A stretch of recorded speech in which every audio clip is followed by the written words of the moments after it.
That's right, you know the number is 22 after 10. I'm here till midnight, man. That means some hip-hop's coming in your eardrum till I get out of here.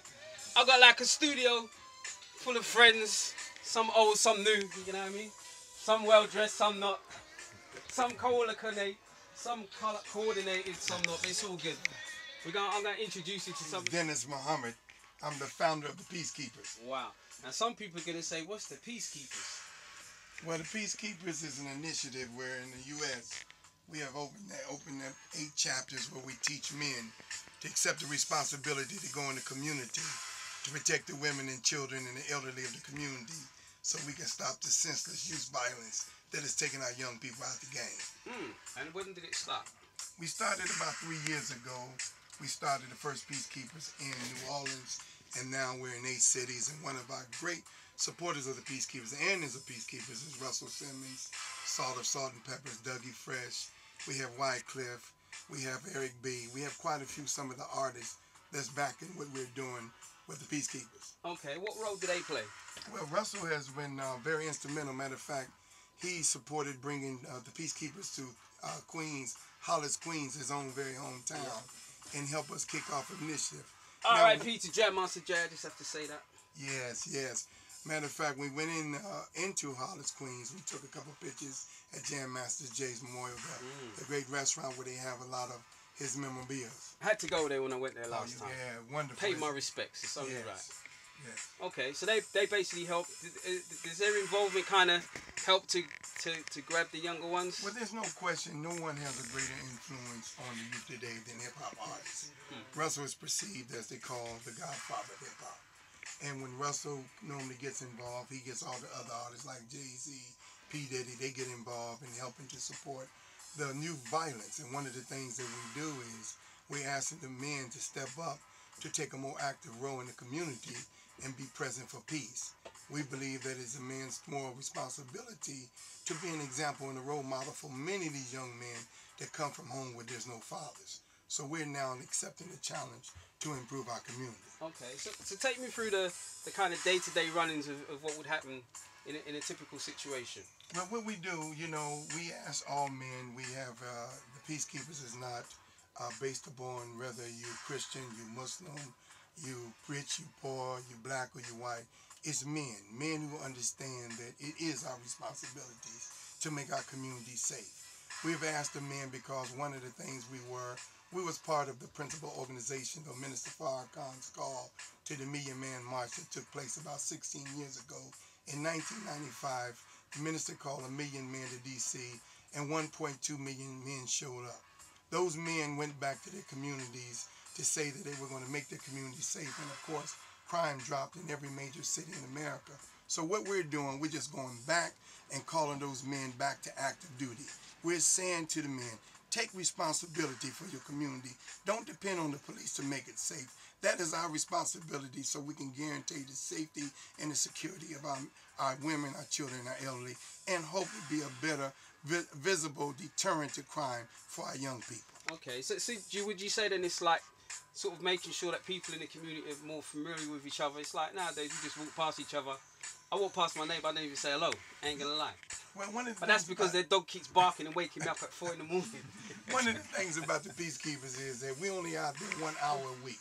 Okay. We got for 1 hour a week, all the men put aside their personal differences, and we join together, and our color is orange. You'll see men in orange, and you'll see a big old sign that says, Peacekeepers, I am present for peace. So for 1 hour a week, we come together, put aside our differences, and we go into the worst part of the community, and we don't tell our young people what they need to stop doing. We don't go and tell them, pull up your pants, no selling drugs. What we do, we go out there and show love and kindness. We engage in positive conversation with our young brothers. We let them know, man, I love you, man. We out here for you.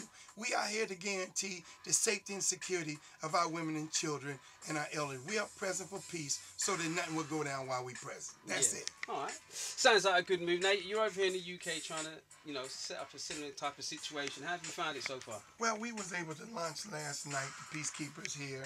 We was very pleased that about 40 men stood up and accepted responsibility to be peacekeepers. Some of the men never met one another. They accepted the challenge to go out there and put aside their differences. We had Christians, we had Muslims, we had some nationalists, Pan-Africans. We had many men that accept that responsibility, and we're very pleased about the response we have. The UK have different type of dynamics here. Of course. You can go into America and you go to Detroit, you're in a predominant black area. You can go in Philadelphia, same. You can go to Harlem. But, the UK is multicultural. You have many, many multicultural. Yeah. But the beautiful thing is everybody understand the importance of peace and make the streets safe. So instead of talking about it, we being about it. And the day we had our first training, the men came out. And so after the next six weeks, we'll go through a training to prepare them that the next time they get out there in the streets, you'll see maybe, hopefully, 50, 100 men in orange. And then we can say, wow, look at this. Men are being present for peace. And we hope that was what we call, that would be critical mass. That small number of men would become so infectious that men are sitting on their couch talking about the problem. Now they can join the Peacekeepers and be a part of the solution. Okay. Sounds good to me. Now, in terms of the training that takes place over the next 6 weeks, what kind of things does that entail? Well, the first thing we teach and train, and we teach them first aid and CPR. Why? We teach them life-saving skills. We believe it's better to know and not have to use it than to have to use it and not know it. We also teach a little self-defense. We don't talk about no kicks. We just teach them how to get out of a hole and if necessary put somebody in the hole. Just teaching them basic self-defense. We teach the women self-defense. And then the key and the hallmark of the training is what we call the proper handling of people. We teach them that when you go out there to talk to these young people, don't put the screw face on. Don't try to be tough. Go out there with a smile. Show some kindness. Use the proper handling of people by treat them the way you want to be treated. That seems to be the hallmark of why we have been successful in the Nation of Islam. And that's been our hallmark around the country. So I'm sharing the same principle that have got us in many of the worst neighborhoods and transformed those neighborhoods. I'm now sharing that same principle with the Peacekeepers. Okay. So you mentioned about changing the neighborhoods. Tell me some of your success stories. Well, we were in Mount Vernon, we have 250 Peacekeepers. They had a homicide. They had 5 murders at least every month. When we started the Peacekeepers and put those men on the streets, we had not had one homicide for a whole year. We had our first homicide for the first time, and it really wasn't drug related. So we're very proud of the success. In New Orleans, one guy was at one another's throat. There was gangbangers. And when they went to get out, one guy went to do a revenge killing. He had an AK-47 at his side. The brothers who was peacekeepers seen the man get out the car with the gun. The brothers went over as the peacekeepers, grabbed him, turned him around, and said, brother, you don't want to do this. And he talked to the young man who was emotional about the killing of his brother, and we prevented another killing. We got many success stories. All we believe, as long as we're present for peace, we could become a deterrent to crime and violence. Okay. What role do the ladies play in this? You mentioned from mostly the guys. Of course, we can't go nowhere without our women. No. This ain't about dividing and conquering. It's about our women being supported. Salt of Salt and Pepper, she's been our greatest female peacekeeper supporter. She heads up the peacekeepers for the female in the entertainment industry. What we ask our women to do is support the men. Cheer the men off when they go out there, put their 1 hour power like they're going to war. Also, they also play a role in helping to change the climate of the young girls because they just as violent as the young men. So as we work to ask and work with the young men, we ask the female peacekeepers to work with our young girls. So do they both go out together then? Yes, of course. They go out together. Okay. Sounds good, man. Now, if anyone wants to get involved and wants to get more information, how can they do it? Do you know the information? No, I don't have the information. Got you. The Peacekeepers UK.org, right? That's the website. And there is a phone number as well, 078 969 55064. I'll read it out later in the show because you probably haven't got a pen or your phone next to you. I'll make sure that people get that information. So how long are you staying here for? Well, I'm going to be here leaving out next Sunday, God willing. We're going to be having a Peacekeepers training all the way up until I leave here. And by the grace of God, I think our greatest numbers will come out of here, the UK. There's been a lot of mad love that they have shown me since I've been here, and I'm looking forward to coming back, and I'm most certainly present for peace. All right, that's good. Are you concentrating mostly on London, or are you going to other? Well, we're going to Manchester on Wednesday, and we're hoping to do a BBC television interview. Cool. We're hoping to get something started in Manchester. We're hoping to get something started in Birmingham. We're hoping to move it around. We need peacekeepers chappers in the north, the south, the west, the east. We need them everywhere, and everybody wants to stop the senseless violence of crime that's taking our young people out the game in the early life. Okay. Do you ever get to talk to some of the young people about their actions or why no they question. feel the way they do? I feel very comfortable. We in the U.S. we work in the school system. And there's no better captive audience than going to school. Yeah. They love the work that we're trying to do because they want to be saved. But as they say, you know, you got to keep it 100. And if you come in any other way to our youth, they ain't hearing it. Yeah. So we always try to keep it on the 100. Wow. You got all the answers, man.